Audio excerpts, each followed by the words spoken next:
नमस्कार विद्यार्थी मित्रांनो, पुन्हा एकदा स्वागत आहे तुमचं आपल्या नवीन एका व्हिडिओमध्ये। तर विद्यार्थी मित्रांनो, महाराष्ट्र टीईटीची आपली जी एक्झाम आहे ती आता काही तासावर येऊन ठेपलेली आहे। तरी आता नवीन काही शिकण्यापेक्षा आपल्याला जे आहे ते आपण जो अभ्यास केला आहे त्याची रिव्हिजन करणे अत्यंत गरजेचे आहे। त्यामुळे आपण महाराष्ट्र टीईटी विज्ञान विषयाचे जे वारंवार परीक्षेमध्ये जे विचारलेले पॉइंट्स आहेत त्याची एक शेवटची लास्टची रिव्हिजन करणार आहोत। तरी तुम्ही अगदी एक्झाम सेंटरच्या प्रवासात देखील असाल तरी हा व्हिडिओ स्किप न करता तुम्ही शेवटी ऐकायला पाहिजे। त्यामुळे व्हिडिओ जो आहे तो तुम्ही शेवटपर्यंत बघा, कारण हे जे पॉइंट्स आहेत ते छोटे पॉइंट्स आहेत, पण अगदी जे आहे ते एक्झाम मध्ये जे आपली रिव्हिजन असल्यामुळे चुकू शकतात। त्यामुळे व्हिडिओ अजिबात स्किप न करता शेवटपर्यंत पहा आणि व्हिडिओ आवडल्यास व्हिडिओला लाईक करा, कमेंट करा। आणि आपला हा जो टीईटीचा प्रवास आहे तो इथे थांबत नाही, तर आपण जी येणारी सप्टेंबर मधली सीटेटची एक्झाम आहे त्याच्या जे अभ्यासाचे प्रवास आहे त्यासाठी देखील आपल्या चॅनलला सबस्क्राईब करून ठेवा आणि आपण जे आहे त्याचा प्रवास देखील सोबत करूया। चला तर मग व्हिडिओला सुरुवात करू। तर इथे जे आहे ते आपण जे महत्त्वाचे फिजिक्सचे जे एसआय एकके आहेत ज्याच्यावर वारंवार जे आहेत ते क्वेश्चन विचारले जातात ते पाहूया। तर इथे पहिलं एसआय एकक आहे बल, ज्याला म्हणजे आपण फोर्स म्हणतो। तर याचं एसआय एकक आहे न्यूटन आणि याचं सिम्बॉल आहे एन। त्यानंतर आहे दाब, प्रेशर, ज्याचं पास्कल आणि पीए सिम्बॉल आहे। एसआय युनिट आहे पास्कल आणि पीए सिम्बॉल आहे। त्यानंतर आहे कार्य आणि ऊर्जा, वर्क अँड एनर्जी, याचं एकक आहे जूल आणि ज्याला की आपण जे ने डिनोट करतो। त्यानंतर आहे शक्ती, पॉवर, ज्याचं एक एसआय एकक आहे वॅट आणि त्याला आपण डब्ल्यू ने डिनोट करतो। त्यानंतर आहे इलेक्ट्रिक करंट, विद्युत धारा आपण म्हणतो, तर याचं एसआय एकक आहे अँपियर आणि आपण ए ने डिनोट करतो। आणि त्यानंतर आहे विद्युत रोध, ज्याला आपण रेजिस्टन्स म्हणतो, तर याचं एसआय एकक जे आहे ते आहे ओहम आणि त्याला आपण या अशा सिम्बॉलने डिनोट करत असतो। त्यानंतर आहे पोटेन्शियल डिफरन्स, ज्याचं एसआय युनिट आहे व्होल्ट आणि ज्याला आपण फी ने डिनोट करतो। त्यानंतर वारंवारिता, फ्रिक्वेन्सी, जे की ध्वनीची फ्रिक्वेन्सी वगैरे आपण कशात मोजतो तर हर्ट्स मध्ये मोजतो, ज्याला एच झेड ने डिनोट करतो। त्यानंतर जे पॉवर ऑफ लेन्स आहे, लेन्सची शक्ती, ज्याच्यावरचे एक्झाम्पल आपण बघितलेले आहेत डायोप्टर, याच्यावर एक तरी क्वेश्चन असतो, त्यामुळे हे केल्याशिवाय तुम्ही जायचं नाही। तर याला जे आहे ते डी ने जे आहेत सिम्बॉल डी आहे डी ने डिनोट करतात। तर अशा पद्धतीने इथे जे महत्वाचे एसआय एकके आहेत ते आपण आता इथे पाहिलेले आहेत। नेक्स्ट पॉइंट पाहूया। तर हे जे आम्ल आम्लारी आहेत, या आम्ल आम्लारीवर पण दरवेळेस एक तरी क्वेश्चन पाहायला भेटते, त्यामुळे आपण शॉर्ट मध्ये याचं पण पाहूया। तर इथे जे आहेत नैसर्गिक आम्ले, या जोड्या लावामध्ये 2024 ला देखील प्रश्न आला होता। तर लिंबू व संत्री यामध्ये कुठले असते सायट्रिक ऍसिड। त्यानंतर आहे टोमॅटो, ज्यामध्ये असते ऑक्झॅलिक ऍसिड। त्यानंतर आहे दही, ताक, यामध्ये काय असते लॅक्टिक ऍसिड। त्यानंतर आहे चिंच, द्राक्ष, यामध्ये असते टार्टारिक ऍसिड। तर अशा पद्धतीने हे नैसर्गिक ऍसिड आहेत।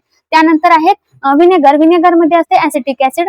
त्यानंतर मुंगीचा डक, यामध्ये असते फॉर्मिक ऍसिड किंवा मिथेनाइक ऍसिड।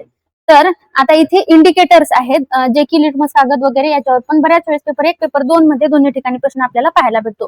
तर लिटमस कागद हा जो आहे तो आम्लामध्ये निळा होतो, निळा लिटमस जो आहे तो लाल होतो आणि आम्लारीमध्ये लाल लिटमस जो आहे तो निळा होतो। हे आपल्याला एकदम जे आहे ते पक्क लक्षात ठेवायचं आहे की लिटमस कागद जो आहे तो आम्लात निळा लिटमस लाल होतो आणि आम्लारीत लाल लिटमस जो आहे तो निळा होतो। त्यानंतर आहे फिनॉप्थिलिन, तर आम्लात रंगहीन राहतो, याच्यावर प्रश्न आलेला होता पीवायक्यू मध्ये की आम्लामध्ये रंगहीन राहतो। हे जे फिनॉप्थिलिन आहे ते आम्लात रंगहीन राहते आणि आम्लारीमध्ये पिंक किंवा गुलाबी होतो। त्यानंतर आहे मिथिल ऑरेंज, तर हे जे मिथिल ऑरेंज आहे ते आम्लामध्ये जे आहे ते गुलाबी किंवा लाल होते आणि आम्लारीमध्ये जे आहे ते पिवळे होते।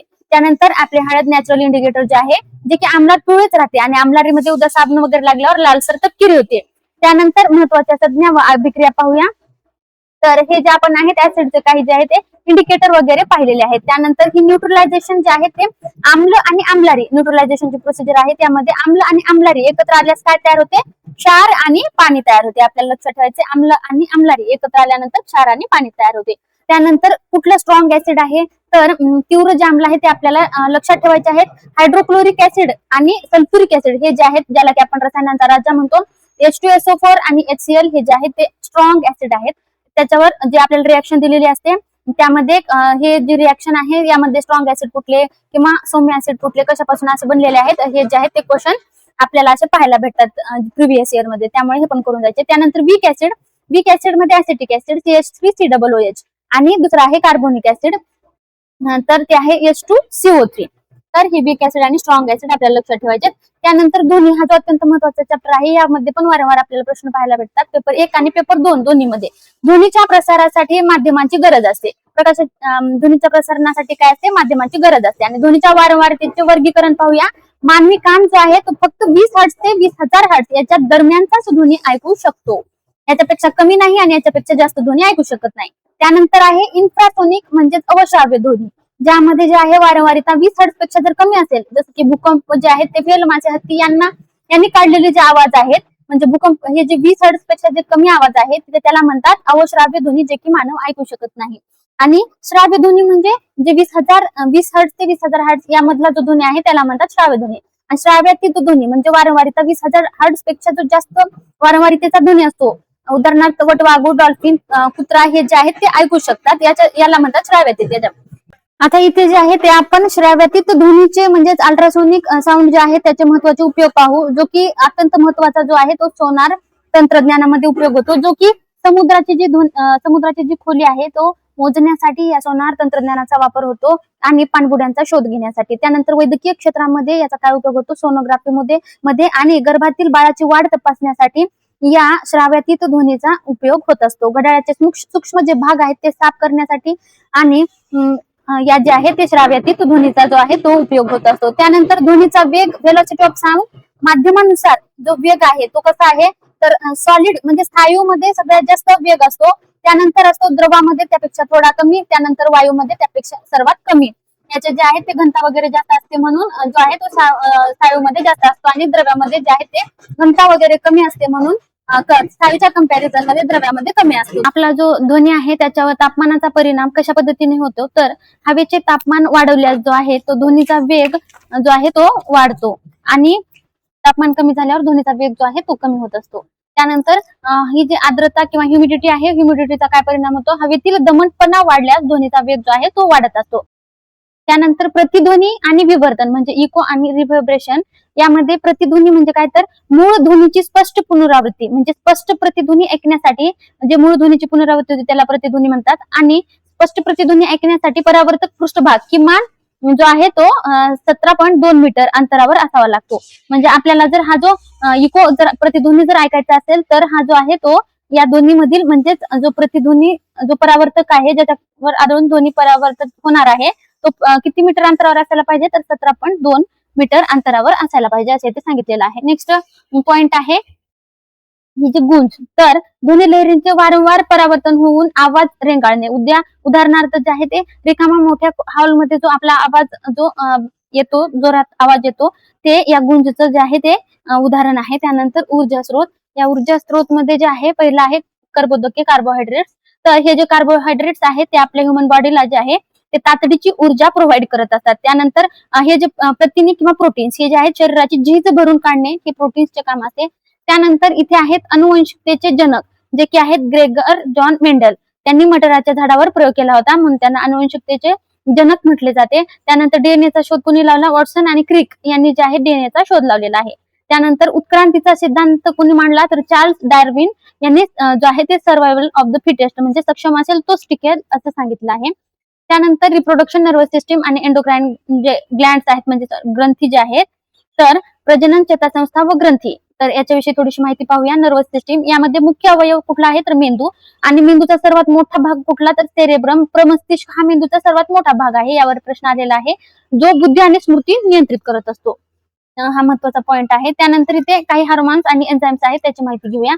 तर इथे अत्यंत महत्वाचा वारंवार प्रश्न विचारलेला जो हार्मोन आहे ते आहेत ऍड्रेनालिन हार्मोन, ज्याला की लढा किंवा पळा मासे संप्रेरक म्हटले जाते. संकट काळामध्ये हे स्त्रवत असते. त्यानंतर आहे पेप्सिन, जठरात प्रथिनांचे पचन करणारे प्रथिनावरील पाचक विकर जे जठरामध्ये असते ते आहे पेप्सिन.